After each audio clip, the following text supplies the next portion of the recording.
Subscribe करें और bell दबाएं ताकि कोई खबर रह न जाए।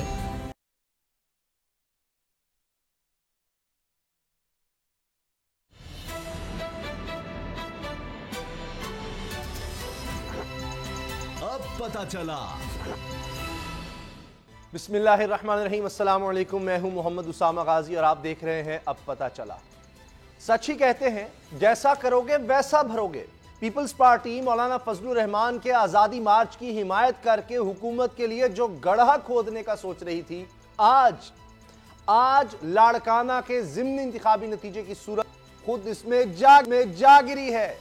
बुग़्ज़ इमरान में पीपल्स पार्टी ने बिलावल भुट्टो जरदारी ने ना सिर्फ मौलाना के धरने की हिमायत का ऐलान किया, बल्कि सिंध हुकूमत को मुकम्मल ताउन का हुक्म भी सादर कर दिया। लेकिन सियासत में कौन किसी का सगा होता है? यहां प्यारे होते हैं तो सिर्फ अपने मफादात। सो आज मौलाना फजलुर रहमान पीपल्स पार्टी को वो सबक दे गए हैं जो इसे मुद्दतों याद रहेगा। जरा मुलाहिजा कीजिए, मौलाना फजलुर रहमान विफाक में पीटीआई की हुकूमत के खिलाफ फतवा जारी करके चढ़ाई की तैयारियों में है, लेकिन लाड़काना में इसी पीटीआई से इत्तिहाद का गुनाह सवाब करार पाया। खबर यह है कि गैर हतमी गैर सरकारी नताज के मुताबिक PS11 लाड़काना के ज़िमनी इंतखाबात में मौलाना फजलुर रहमान के हिमायत याफ्ता उम्मीदवार ने पीपल्स पार्टी के उम्मीदवार को हरा दिया है। पीपल्स पार्टी मौलाना के उम्मीदवार पर धांधली का इल्जाम भी लगा रही है। कमाल है। अब सवाल यह है कि मौलाना फजलुर रहमान से एक गहरा घाव खाने के बाद भी क्या पीपल्स पार्टी की मौलाना के एहतजाज से मोहब्बत बरकरार रहेगी या फिर इसका जवाब दिया जाएगा? दूसरी तरफ यह बात भी दिलचस्पी से खाली नहीं। आज जो लोग मौलाना फजलुर रहमान के एहतजाज की हिमायत कर रहे हैं, 2018 के इंतखाबात में इन्हीं जमातों के हाथ अक्सर JUI उम्मीदवारों को शिकस्त का सामना करना पड़ा। इंतखाबात के बाद इन्हीं ने एक दूसरे के खिलाफ धांधली का इल्जाम भी लगाया और अब इसी धांधली का शोर मचाकर हुकूमत के खिलाफ तहरीक शुरू करना चाहते हैं, इंतशार फैलाना चाहते हैं। लेकिन लाड़काना में PP से होने वाला सुलूक सबक है कि ये भी जैसा करेंगे वैसा भरेंगे। सियासत में इसी मकाफात अमल पर बात होगी। साहब बाबर डोगर साहब मेरे साथ हैं, मगर आज की डेवलपमेंट्स पर पहले रिपोर्ट देखते हैं, उसके बाद दिलचस्प तबसरे की तरफ आएंगे। अफसोसनाक बात यह है कि अब पीपल्स पार्टी ये इल्ज़ाम लगा रही है कि मौलाना साहब के उम्मीदवार ने या कि हिमायती याफ्ता उम्मीदवार ने धांधली की है। तो खरल साहब, ये तो वही कहानी जो 2018 में थी कि जो आज अपोजिशन में इत्तेहादी है, नहीं जो मिल रहे हैं, अवामी नेशनल पार्टी हो, महमूद खान अचकज़ई साहब की पार्टी हो, वो JUIF का साथ दे रही है। जबकि अगर देखें बलूचिस्तान और खैबर पख्तूनख्वा में जहां इनका वोट बैंक है, इन्हीं तीनों जमातों में मुकाबला हुआ था। यानी अगर मौलाना साहब कहीं जीते, इनकी पार्टी जीती है, तो इन्हीं दो पार्टियों की हार हुई। अगर मौलाना साहब कहीं से हारे हैं तो इन्हीं दो पार्टियों के हाथों हारे हैं। आज वो तीनों मिलकर कह रहे हैं जनाब धांधली हो गई, तो इन्होंने एक दूसरे के खिलाफ धांधली की। आज पीपल्स पार्टी एहतजाज कर रही है कि मौलाना साहब का हिमायती उम्मीदवार जीत गया है, तो वो उस धांधली के तहत जीता है। तो ये तो वही कहानी दोहराई जा रही है, फिर भी पीपल्स पार्टी उनका साथ दे रही है। ये क्या हो रहा है? आज आप देखिए लाड़काना में जनाब फिर हमला कर दिया जीतने वाले उम्मीदवार पर पीपल्स पार्टी ने।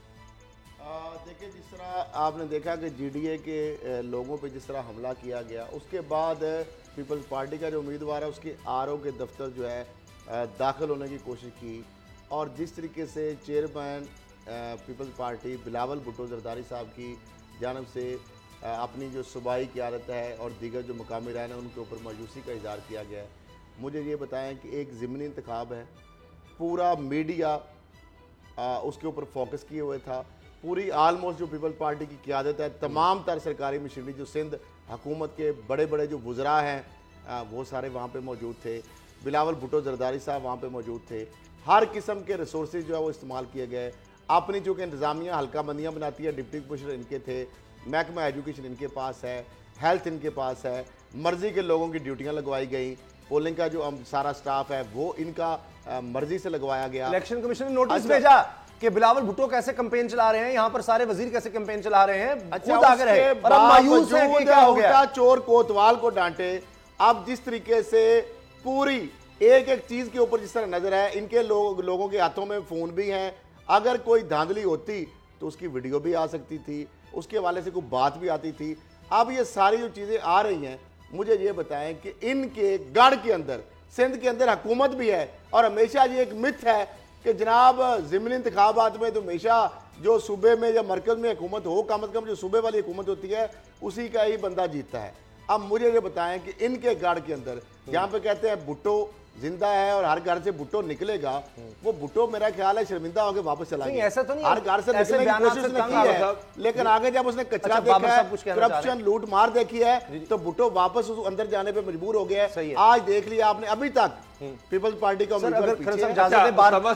थोड़ी बात जल्दी सिर्फ एक सवाल, आज एक सवाल पूछा जाना चाहिए मौलाना फजलुर रहमान से और एक सवाल पूछा जाना चाहिए बिलावल साहब जी कि मौलाना से पूछा जाना चाहिए कि लाड़काना का जो इलेक्शन हुआ क्या इसमें धांधली हुई है? उनका हमारी याफ्ता कैंडिडेट जीत गया है, तो ऑफ कोर्स मौलाना तो कहेंगे कि जनाब धांधली नहीं हुई।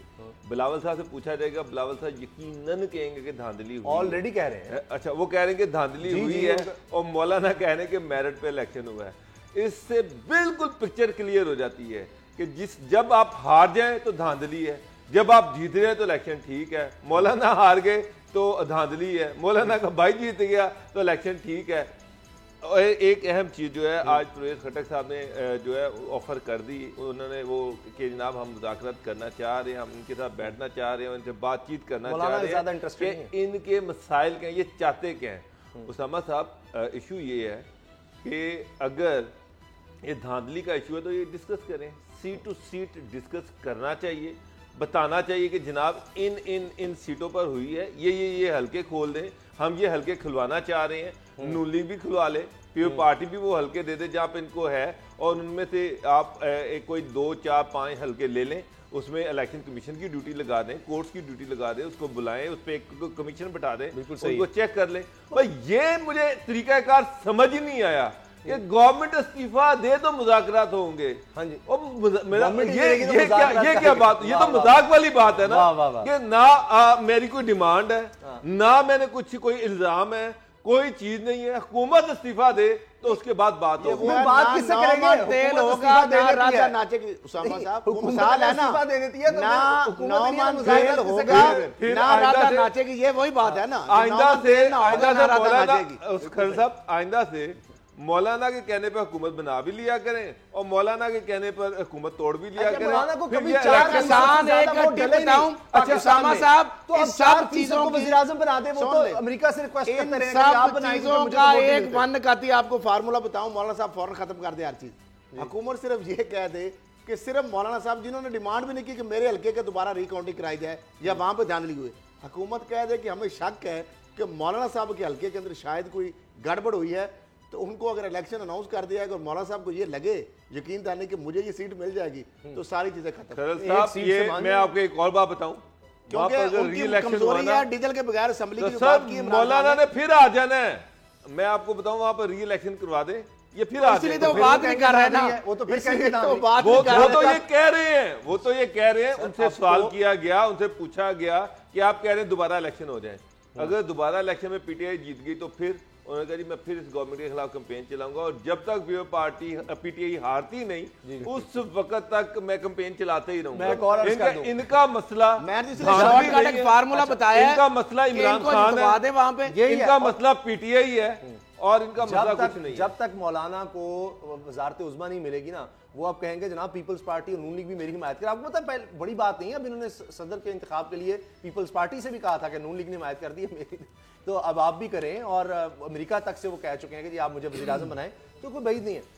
लेकिन ये बताएं बाबर डोगर साहब कि ये जो इलेक्शन हुआ लाड़काना में, मैं इस पर एक सवाल करना चाह रहा हूँ, क्या ये सबूत नहीं है कि लोग अब तंग आ गए हैं? पिछले 11 साल में उन्होंने देख लिया डिलीवर नहीं हो रहा, कि आज भी बयान क्या आया है पीपल्स पार्टी की तरफ से कि जनाब ये अगर यहाँ पर कुत्ते के काटने से लोग जख्मी हो गए हैं और दवाइयाँ यहाँ पर नहीं है, वैक्सीन नहीं है, तो ये मसला तो पूरे पाकिस्तान का है, तो ये हर मसला सिंध पर ही क्यों फोकस कर दिया जाता है? यानी वही बात कि खुद विक्टिम बन जाते हैं कि पीपल्स पार्टी विक्टिम है, बारिशों से लोग मर जाएं। अब वो बिलावल का तो बयान साफ आएगा कि जिस तरह उन्होंने कहा जी बारिश होगी तो पानी आएगा, ज्यादा बारिश होगी तो ज्यादा पानी आएगा, वो कहेंगे जी कुत्ता पागल होगा तो काटेगा, कुत्ता पागल होकर काटेगा, ज्यादा लोगों को काटेगा तो ज्यादा लोग जख्मी होंगे।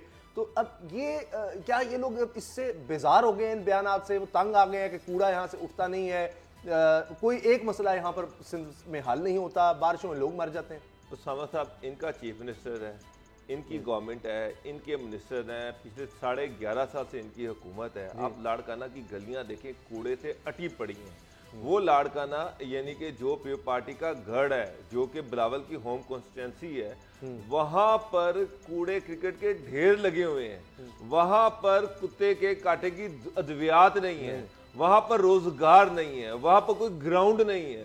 आप पूरे इंटीरियर सिंध का यही हाल है। यकीन जाने के इंटीरियर सिंध में सिर्फ लुटमार की गई है और सारी कैबिनेट, कराची से तो ये हार गए हैं, कराची में तो इनके पास सीट ही कोई नहीं है। इनकी 90% कैबिनेट जो है इंटीरियर सिंध से, और इंटीरियर सिंध जो है वो आप ऐसे लगता है जैसे अफ्रीका का कोई दूर दराज का कोई कबीला जो है वहाँ वो नजर आ रहा है। मिट्टी में बच्चे आज तक मर रहे हैं, उसका कोई इनके पास इलाज नहीं है। कराची सबसे बड़ा शहर है, एशिया का सब कॉन्टिनेंट का मुंबई के बाद दूसरा बड़ा शहर है, वहां पर इनके पास कोई हल नहीं है कूड़े क्रिकेट का। वहां पर बारिश हो जाए तो सारा कराची बंद हो जाता है, और बाद में जब लोग मरते हैं तो ये कहते हैं बारिश होती है तो पानी आता है, ज्यादा बारिश होती है तो ज्यादा पानी आता है। मगर ये तो लोगों के साथ मजाक करने वाली बात है, और संगीन मजाक है। अच्छा, ये बात करते हैं जमहूरियत की, ये बात करते हैं अवाम के वोट को इज्जत दो, ये वोट को इज्जत दे रहे हैं। ये एक आम आदमी का मसला हल हो रहा है। एक आम आदमी को क्या लगे 18वीं तरमीम क्या है, एक आम आदमी को क्या लगे उसका नतीजा आ गया ग्राउंड रियलिटी पे। इंटीरियर सिंध जो है पीपल्स पार्टी की हाथ से आज वो भी निकल रहा है, जिस तरह नून लीग की हाथ से खरल साहब तंग आ गए हैं, पार्टी बन के रहेगी। इंटीरियर सिंध का क्लेम था, आज साबित हो गया कि शफाफ इलेक्शन होंगे तो वोट का राइट अवाम को सही मिलेगा। जो बदमाशी होती थी पीपल्स पार्टी की, आज देख लिया आपने। नून लीग के मरकजी रहनुमा आज सुबाइयत का नारा लगाएंगे, कुछ सोच सकता था कि जी पंजाब पर जुल्म हो रहा है, वो पंजाबी का नारा लगाने लग गए। उधर से सिंध कार्ड वो खेला जाता है, ये एक्सप्लॉइट किया जा रहा है। उसामा साहब सिंध कार्ड देख लिया लोगों ने, इंटीरियर सिंध भी देख लिया, हर घर से भुट्टो निकलेगा, वो भी अब रियलिटी आ गई। आप डिलीवर नहीं करेंगे, शफाफ इलेक्शन होंगे तो आपके घर में घुस के भी मारा जाएगा। आज आपने देख लिया लाड़काना पीपल्स पार्टी का गढ़, अरबों रुपए के बन गए वहां पे। आज यही तो जमहूरियत है, यही तो जमहूरियत है। आज लाड़काना के लोगों ने कह दिया है कि उनको 18वीं तरमीम नहीं चाहिए। आज लाड़काना के लोगों ने कह दी है कि जनाब जमहूरियत खतरे में नहीं है। आज लाड़काना के लोगों ने कह दिया है कि जनाब वो जो नैब की तरमीम हमें नहीं चाहिए, हमें रोजगार चाहिए, हमें रोटी चाहिए, हमें गुर्बत का खात्मा चाहिए, हमें अद्वियात चाहिए, हमारा मेयार जिंदगी बेहतर करें, हम पर पैसे लगाएं। और अगर ये पार्टी नहीं लगाएगी तो इंटीरियर सिंध के हर कॉन्स्टिट्यूंसी से यही रिजल्ट आएगा जो लाड़काना। ये जो अब मारपीट शुरू हो गई वहां पर जीडीए के कारकुनों पर, जो मौलाना साहब के हिमायती सर फ्रस्ट्रेशन निकाल रहे हैं और क्या करें। जो आ रहे हैं तो क्या ये यही सियासत चाहते हैं, ये इस तरह की सियासत चाहते हैं? अब पीपल्स पार्टी के कारकुन ने हमला किया है, इसका मतलब मौलाना के हिमायती याफ्ता पर हमला हो गया है, तो क्या आप मौलाना भी इस पर क्या करेंगे? मौलाना है किस साइड पे, मुझे एक बात बताएं। सर वो तो मौलाना पार्टी के साथ है या जीडीए के साथ है या पीटीआई के साथ है? इख्तिदार के साथ, लेकिन वो इख्तिदार के साथ तो वो पीटीआई है, वो तो सब पीटीआई। सर अब वो फिर इमरान खान ने जो जुमला कह दिया, मौलाना ने साबित कर दिया कि वो पीटीआई के साथ है। लेकिन अब जो मौलाना आज वो सीट जीत गए हैं, आज मौलाना जश्न मना रहे हैं। मैं उनकी बात कर रहा हूं, तो सही है। देखिए इमरान खान आज जो सपोर्ट किया उसके बाद जिसकी बात नहीं, लेकिन इमरान खान से बात की है, मुझे तो अच्छी नहीं लगती बात। उन्होंने कहा कि जो डीजल के बगैर पहली असेंबली चल रही है। इमरान खान साहब को ये नहीं पता कि उनको जो सुपर पेट्रोल और डीजल, अब जो ये कह रहे हैं मुज़ाकरात, अब मौलाना साहब को जिन्होंने उतारा है मैदान में, तो लाइनें तो काट। हुसैन नवाज साहब मैदान में आ गए ट्विटर पे, हुसैन नवाज साहब मैदान में आ चुके हैं। अच्छा। बाकायदा मैदान में 99 में मैदान में आए थे। अच्छा, मुझे नाजी साहब की हाथ कांपते थे। अगली खबर पर ये बताइएगा। जी जी, अगली खबर पर उन्होंने खबर ये लिखी थी 99 की, हुसैन नवाज साहब ने लिखी थी, जहाज में बैठे और नजीर नाजी ने लिखवाई थी। ठीक है, आज 20 साल बाद वही हुसैन नवाज साहब दोबारा क्या कह रहे हैं? अफगानिस्तान, भारत, मौलाना फजल रहमान और आज अचक जई साहब साथ खड़े थे। मौलाना फजल, वो बिलाखिर जो बिल्ली थैले से बाहर आ गई है, वो भी साथ खड़े हो गए। ये हुसैन नवाज साहब मैदान में आ गए, मौलाना फजल रहमान। ये तो बताएं ना किसके खिलाफ आए हैं, वो खरल साहब आपको तफसील बताते हैं। क्योंकि अब शमीम शुगर मिल में भी मियां नवाज शरीफ साहब के से भी अब तफ्तीश शुरू की जाएगी। मरियम साहिबा और अब्बास शरीफ साहब के जो बेटे हैं यूसुफ अब्बास, उनसे तो तफ्तीश हो रही है। तो शमीम शुगर मिल में अब मियां नवाज शरीफ साहब का नाम आ गया। चौधरी शुगर मिल में आज बड़े मजेदार क्वेश्चन हुए हैं, वो मैं आपको बताऊं। अच्छा, जरूर। 1 अरब 20 करोड़ रुपया कहां से आया इस शुगर मिल को लगाने के लिए मियां नवाज शरीफ साहब के पास? इसका कोई जवाब नहीं है। खाना क्या है वो भी डॉक्टर साहब मैंने बताया। हाँ जी, वो भी आप बताते हैं। मुंह में पानी ना बड़ी दिलचस्प, आप परेशान हुआ दोनों के पास, खरल साहब के पास, बाबर साहब के पास बड़ी दिलचस्प खबरें इसके बारे में। तो ये 1 अरब 20 करोड़ रुपया कहां से आया, इसका जवाब आपको पता है कि मियां नवाज शरीफ साहब क्या देंगे, वो अब सारी कौम को रट चुका है। लेकिन इसमें खास बात एक ये है कि अब चूंकि नैब उस पर प्रोसीड कर रहा है, तो हुसैन नवाज साहब ने जो बात कह दी है वो खरल साहब आपको बताएंगे, उससे मुझे याद आ रहा है कि ये जो भी इनके खिलाफ कार्रवाई करेगा, हत्ता कि अगर जरदारी मुकाबले पर आएगा तो उसका पेट फाड़ देंगे, उसको सड़कों पर उल्टा लटकाएंगे, ये कहा गया है नवाज शरीफ साहब और शहबाज शरीफ साहब की तरफ से। और फिर उसके बाद जजेस को बुत हैं इनको बाहर निकाल देंगे, फेंक देंगे, और फिर यौम हिसाब बना देंगे इनके बच्चों को नहीं छोड़ेंगे, जमीन तंग कर देंगे, ये बातें हुई हैं। अब हुसैन नवाज साहब ने फिर जनाब चेयरमैन नैब को धमकी लगा दी है। जी बिल्कुल, उन्होंने चेयरमैन नैब के बारे में ट्वीट किया है कि चेयरमैन नैब के बारे में अब हमारे पास सबूत आ गए। पहले अरशद मलिक के बारे में उनके पास सबूत आए थे, आज तक वो अदालत मांग रही है कि ऑडियो वीडियो जोड़ के दे दो, उसका डब्बा वहां पे वो जो उसने कमीशन में ले गया, इधर से भगौड़े नासिर भट्ट साहब वहां पे भागे हुए हैं। हुसैन नवाज साहब एक भगौड़े हैं, पाकिस्तान के कानून के मुताबिक वो भगौड़े हैं, और वो चेयरमैन नैब जो supreme anti corruption watch dog है पाकिस्तान का, जिसने इनकी जो कमर जमान चौधरी की तरह दरबारी नहीं है, जिन्होंने बड़े बड़े 2 वज़ीर आज़म साबिक जेल के अंदर हैं, सदर जो साबिक है, उनकी बहन है, स्पीकर है, अपोजिशन लीडर है, मौजूदा सीएम और बहुत सारे लोग रिडार पे हैं। मामला ये है कि अब हुसैन नवाज साहब वहां से बैठ के धमकियां लगा रहे हैं। एक तरफ वो मैदान में आ गए हैं, उनकी बहन जो है वो जो बीमारियों की बात कर रहे हैं, नवाज शरीफ साहब जो है वो जिस तरह खाबे उड़ा रहे हैं, वहां पे आप डे केयर सेंटर में नैब में वो डोगर साहब उसकी कहानी भी बताएंगे।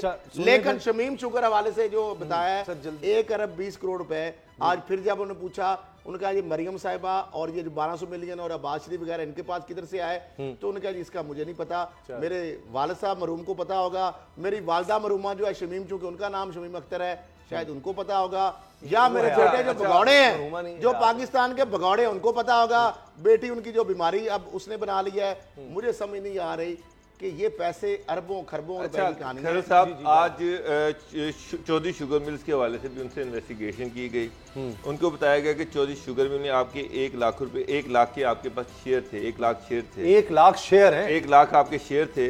तो आपने जो वेल्थ स्टेटमेंट जमा करवाई थी उस वक्त, उसमें आपने ये शेयर्स रिफ्लेक्ट नहीं किए, उसमें ये शेयर्स शो नहीं किए। क्यों? उस पर उन्होंने कहा जी कि ये तो यूसुफ ही बेहतर बता सकता है, क्योंकि वो ये सारे मामला यूसुफ और हसन देखा करते थे। फिर उनको यूसुफ की स्टेटमेंट दिखाई गई, जो इनका भतीजा है जी, उन्हें कहा गया, उनसे कहा गया कि यूसुफ हमारे से होके चला गया। जब उससे पूछा गया था अच्छा कि आप बताएं कि मियां साहब के जो 1 लाख के शेयर थे उसके बारे में आप क्या जानते हैं, तो उसने कहा था जी इसका जवाब तो मियां साहब खुद ही दे सकती है, आप मुझे, मैं अपने शेयर के बारे में तो जवाब दे सकता हूँ, मुझे मियां साहब के शेयरों के बारे में कोई इल्म नहीं है। तो उस पर फिर उन्होंने कहा जी कि फिर आप हसन से पूछें, फिर हसन को पता होगा, मैं तो मुल्क चलाता था, मैं तो सियासत करता था, मेरा इस बिजनेस से क्या ताल्लुक है। तो उसके बाद उनसे कहा गया कि चले चले ठीक है, ये जो आपके अकाउंट में इतने करोड़ पे आए थे, ये कहाँ से आए थे, क्योंकि ये तो बाहर से आए हैं आपके अकाउंट में, तो ये कैसे आए। तो उनका हो सकता है फिर ये मनी लॉन्ड्रिंग हो, मुझे तो नहीं पता, ये हसन ही जानता है, हसन ही देखता था। उन्होंने कहा फिर आप यहाँ पर साइन करें कि ये मनी लॉन्ड्रिंग थी। कहते साइन मैं किसी जगह पे नहीं करूंगा, मैं किसी जगह पर साइन नहीं करूंगा। ये मानते हैं कि मनी लॉन्ड्रिंग होगी, इस चीज को एडमिट कर रहे हैं कि हाँ बाहर से पैसा आया होगा, मनी लॉन्ड्रिंग होगी, लेकिन उन्होंने कहा साइन मैंने किस जगह पे नहीं कर रहे। ये आज जनाब रिफ्यूज कर दिया। वो कहते हैं तनख्वाह नहीं ली, मेंशन नहीं की थी, अच्छा भूल गए थे, उस पर नाहली कर दी, ये क्या कर दिया, 3 दफा वजीर आजम रहा है, उसको आप कैसे निकाल सकते हैं? कौम किससे सवाल पूछता हूं कि 3 दफा एक शख्स वजीर आजम रहता है, अरबों रुपया उसके पास आता है, उसके अकाउंट्स में आता है, वो कहां से आ रहा है, उसके पास कोई जवाब भी नहीं है। वो कहते हैं कौन भेज रहा है, कोई किसी शहर का, किसी मुल्क का बंदा भेज रहा है। नैब के सामने मान जाते हैं कि जी बिल्कुल हमने मनी लॉन्ड्रिंग की थी, बाहर आके कहते हैं बाहर से पैसा आया था, मनी लॉन्ड्रिंग की थी, लेकिन कोर्ट के में जाकर ये मुकर जाते हैं। नैब के सामने मानते जरूर है, लेकिन कोई साइन करने के लिए तैयार नहीं, सिग्नेचर पे ये दौड़ जाते हैं, इनकार कर देते हैं। तो ये बड़ा तरीके से खेल रहे हैं। नैब ने इसका हाल किया, जिस तरह से उसामा साहब का 10,000 शेयर हो तो डाल दिया है, पहले 1 लाख शेयर, 1 लाख शेयर मालिकत अरबों में बनती है, करोड़ों से नहीं, अरबों में शायद बनती है। मामला ये है कि मैंने पहले भी बताया था, अब वही बात होगी, अब कन्फ्रंट कराया जा रहा है। मरियम साहबा की इसलिए तबीयत खराब हो गई है। अब यूसुफ अब्बास को जेल से निकालकर नवाज शरीफ के सामने नैब की कस्टडी में जो वहां पे है, कन्फ्रंट कराया जाएगा, आमने सामने उनको, जिसको पंजाबी में वाट सर, ब्रेक से पहले ना वो जरा कराया टाइम हो जाएगा और वहां फिर दूध का दूध और पानी का पानी। आज का मेन्यू है। मैं चैलेंज करता हूं कि अगर मियां साहब, अगर इसको आपको चैलेंज कर रहा हूं कि इसमें कोई रत्ती भर चेंज नहीं है। अच्छा सर, पहले भी आपने जो बताया मियां साहब ने जो सुबह नाश्ता किया है ना, वो टोस्ट और लस्सी का किया, घर से आया है। इनको अब खाना नैब में घर से आ रहा है। अच्छा, दोपहर के टाइम सर इनको करेले गोश्त और उसके बाद चिकन कड़ी, सफेद चावल, रोटी और रोगनी नान, ये उनको पेश किया गया। दोपहर में ये सब चीजें थी, ये सारी एक वक्त का खाना है। और मियां साहब ने रज के खाई हैं सर, रज के खाई हैं सर, अब मैदा ठीक होगा। और सर रज के खाई हैं। उसके बाद उन्होंने ग्रीन टी ली है। अच्छा, शाम के टाइम पपीता, अनार और केले, ये फल थे जो इन्होंने खाए हैं। पपीता, अनार और केले, ये 4-5 बजे इन्होंने ये फल साथ खाए हैं। इसके बाद इन अनार का जूस जो था वो आया रात को, वो इन्होंने पिया है। तो आज का जो था साथ ग्रीन टी साथ इन्होंने लिया है। दोपहर को और रात को करेले गोश्त, उसामा साहब करेले गोश्त, नान, रोगनी नान और स्टीम रोस्ट। स्टीम रोस्ट दोनों टाइम जो इनका मेन्यू था, लंच और डिनर, करेले गोश्त, चिकन कड़ी, सफ़ेद चावल, स्टीम रोस्ट और उसके साथ सर ये था रोटी और नान। ये दोपहर और रात को ये दोनों टाइम इन्होंने खाया है। और उसके साथ ग्रीन टी इस्तेमाल किया है, सुबह लस्सी और उन्होंने टोस्ट खाया है। तो उसामा साहब इतना खाना आप खा सकते हैं? वैसे मुझे एक चीज मेरे लिए बड़ा मुश्किल है और इन्होंने सारा खाया है, सारा खाया है। दोपहर और शाम को खत्म, थोड़ा सा बच जाता शायद ना। सारा खाना। ब्रेक का वक्त हो गया जी, ब्रेक का वक्त हो गया। वैसे मैंने सुना है, मेरे को डॉक्टर ने अनार का जूस एकदम इतना ज्यादा किडनी की पेशेंट के लिए शायद रात को बिल्कुल नहीं पीना चाहिए। अनार खा सकते हैं, मरियम कहती है जूस जो हार्ट का इशू है, करेले गोश्त। ब्रेक के बाद मिलेंगे और मजीद खबरों पर बात करेंगे इस ब्रेक के फौरन बाद।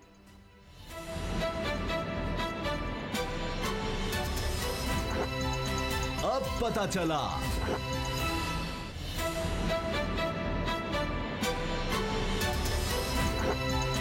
अब पता चला। तहरीक इंसाफ के मंशूर में था कि जनाब हम बल्दियाती इंतखाबात करवाएंगे। अब बल्दियाती इंतखाबात के लिए पार्टी की तरफ से भी जोर लगाया जा रहा है। हालिया जो मुलाकात हुई पार्टी रहनुमाओं की इमरान खान साहब से, उसमें भी ये कहा गया, लेकिन ये किसी तरफ जाते नज़र नहीं आ रहे। अभी तक ऐसे लग रहा है कि कोई मामला ही शुरू नहीं हुआ और ऐसे लगता है कि शायद ये इस हुकूमत के 5 साल पूरे हो जाएंगे और उस वक्त तक भी पता नहीं क्या कुछ बन सकेगा नहीं बन सकेगा। बाबर डोगर साहब, ये क्या हो रहा है? इलेक्शन कमीशन तैयार नहीं है, कवानीन अभी तक नहीं बन सके, तो ये बल्दियाती इलेक्शन हो भी सकेंगे नहीं? क्योंकि आमतौर पर हुकूमतें ये करती हैं कि जब उनके 5 साल पूरे होने लगते हैं उससे कुछ अर्सा पहले कहते हैं चलो बल्दियाती इलेक्शन करवा के किस तरह अपने लोग बैठ जाएं ताकि जनरल इलेक्शन में बड़ा फायदा हो जाएगा। उसामा साहब, पिछले 10 साल में PMLN की जब गवर्नमेंट रही है तो शहबाज शरीफ जो थे उनका भी दिल नहीं करता था इलेक्शन करवाने का, बल्दियाती इलेक्शन करवाने का। वैसे तो ये सारे बड़ा क्लेम करते हैं कि जी जब तक बल्दियाती इलेक्शन नहीं होंगे उस वक्त तक जमहूरियत कंप्लीट नहीं होगी। जमहूरियत की जो कंप्लीट जमहूरियत है ना, जो निचली स्तर तक जो है वो तभी कंप्लीट होती है जब तक बल्दियाती इलेक्शन ना हो। आपका आइन भी यही कहता है और कानून भी यही कहता है। अभी PTI जो है, अगर आप देखें तो अभी तक इलेक्शन कमीशन के साथ इनका इशू चल रहा है। 2 मेंबर हैं नहीं है। जब 2 मेंबर हैं ही नहीं है तो फिर इलेक्शन किस तरह से आप करवा लेंगे? फिर हल्का बंदियाँ होनी है, हल्का बंदियों को इलेक्शन कमीशन कह रहा है कम अज़ कम 4 महीने, मेरा ख्याल है कि इससे भी ज़्यादा टाइम लग जाएगा।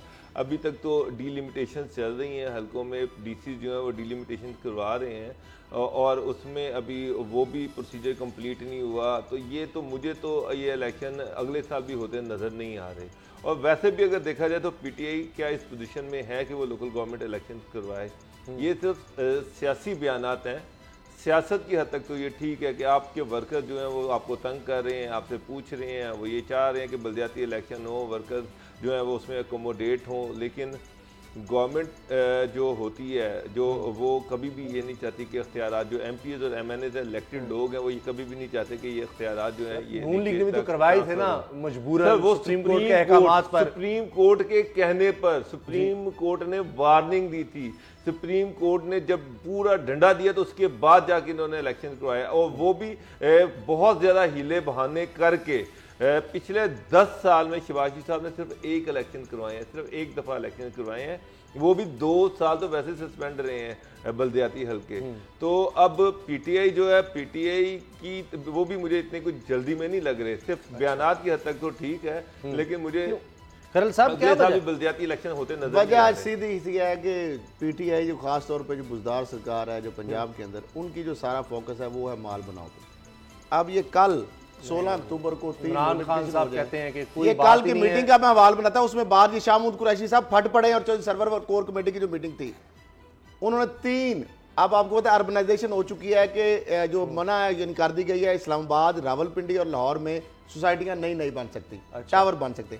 अब 3 जो पुरकशिश जगह थी कौन सी पंजाब में, Gujranwala development authority, Faisalabad development authority और मुल्तान डेवलपमेंट अथॉरिटी जी। अब एक तीर से 3 शिकार किए बुजदार साहब ने। 3 लोग लगे हुए थे, गुजरांवाला में आमिर रहमान लगे हुए थे चेयरमैन गुजरांवाला डेवलपमेंट अथॉरिटी। अच्छा। उसके बाद डॉक्टर असद मोजम लगे हुए थे chairman Faisalabad development authority. Dogar साहब जानते भी इन लोगों को, बहुत को तो जानते होंगे इंटीग्रिटी के वाले से। राना जब्बार साहब जो है वो चेयरमैन लगे हुए थे मुल्तान डेवलपमेंट अथॉरिटी।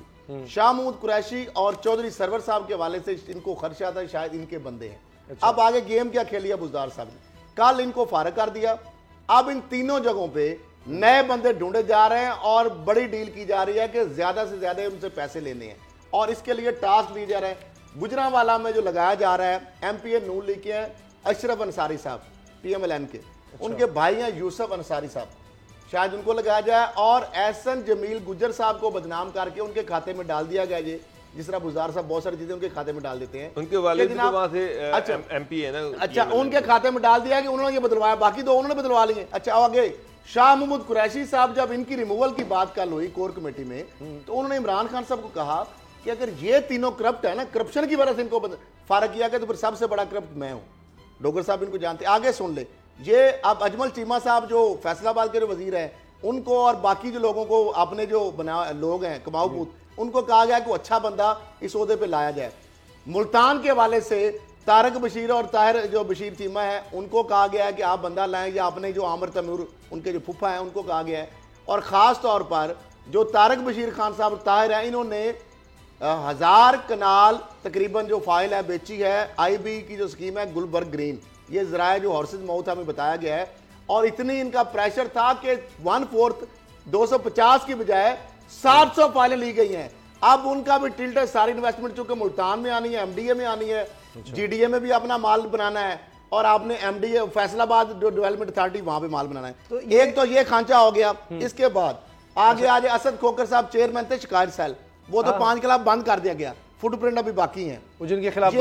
मलक नवाज अवान करबाट के रहायशी हैं और उनके कार्य खास समझे गए, उनके एक बेचारे कारकुन है, उनको लाहौर डिवीजन का वजीर आला शिकायत सेल का चेयरमैन बना दिया गया। और डॉक्टर मोहम्मद शुएब अकबर जो principal secretary to chief minister हैं, 15 अक्टूबर को नोटिफाई किया गया कि असद खोकर साहब को अगर डेंगी है तो उन्होंने अपना एक बंदा लगा दिया है ताकि चारों जिलों में जो एलडीए कंट्रोल्ड एरिया है, क्योंकि लैंड ग्रैबिंग और सारे मामले ऐसा तरीके से हो सके। आगे आ जाए, ये है एक बेचारे शरीफ आदमी, पता नहीं अब रिश्तेदार भी हैं वैसे, नियाजी साहब नाम है इनका जी, जुबैर नियाजी साहब।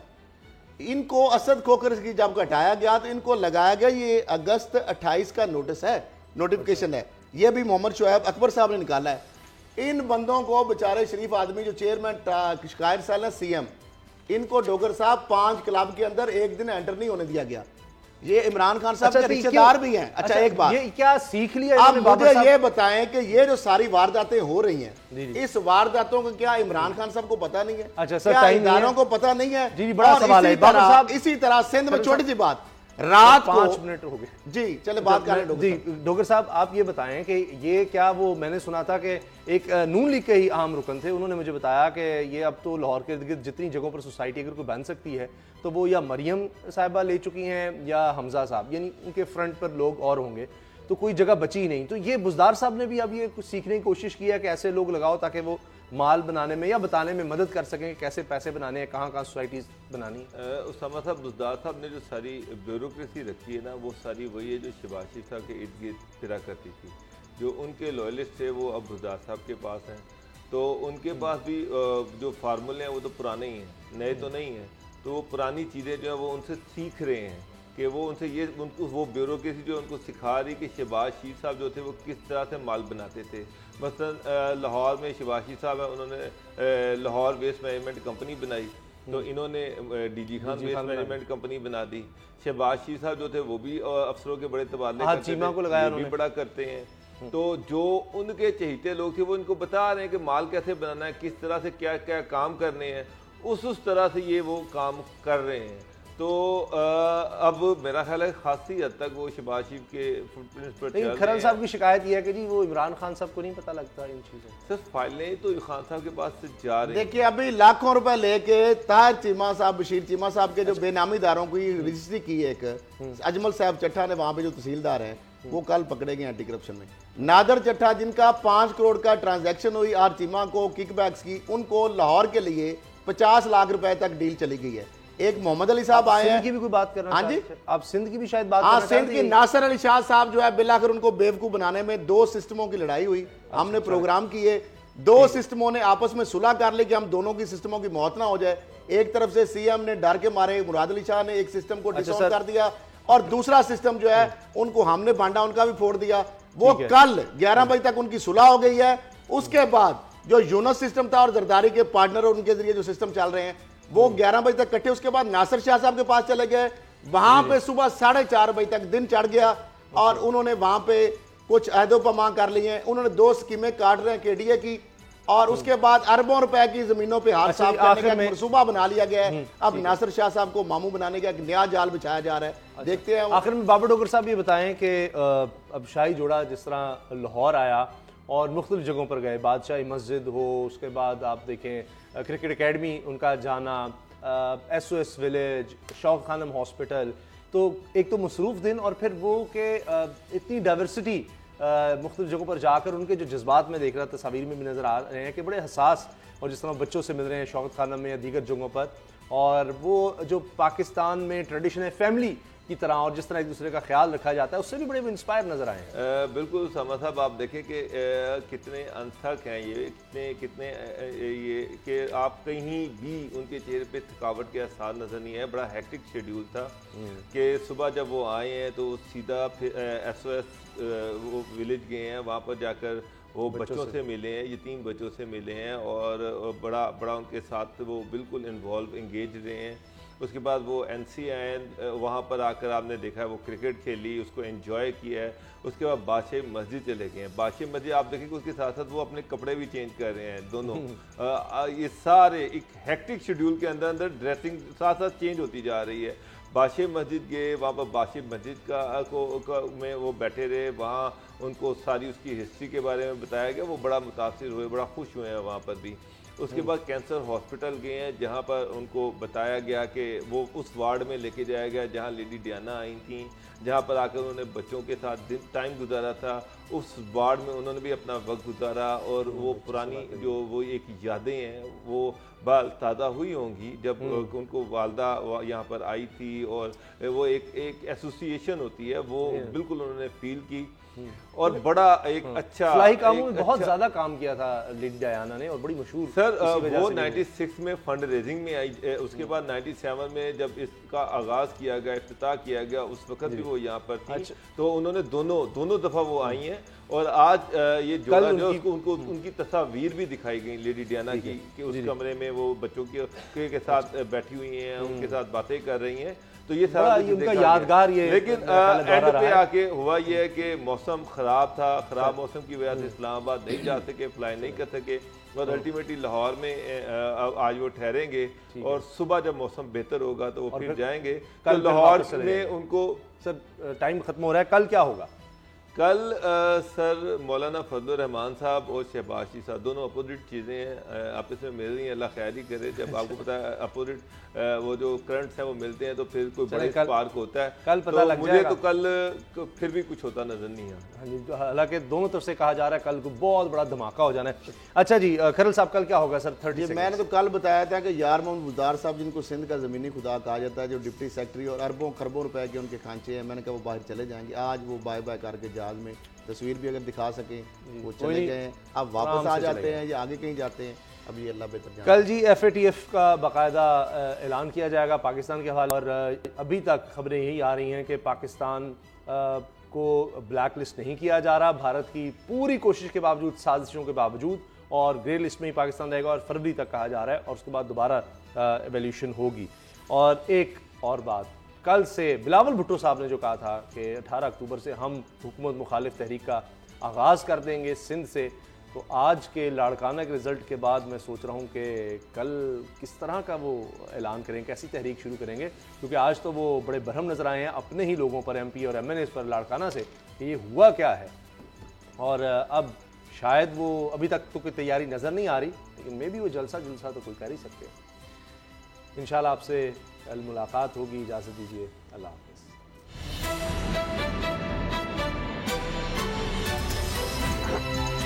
अब पता चला। सब्सक्राइब करें और बेल दबाएं ताकि कोई खबर रह न जाए।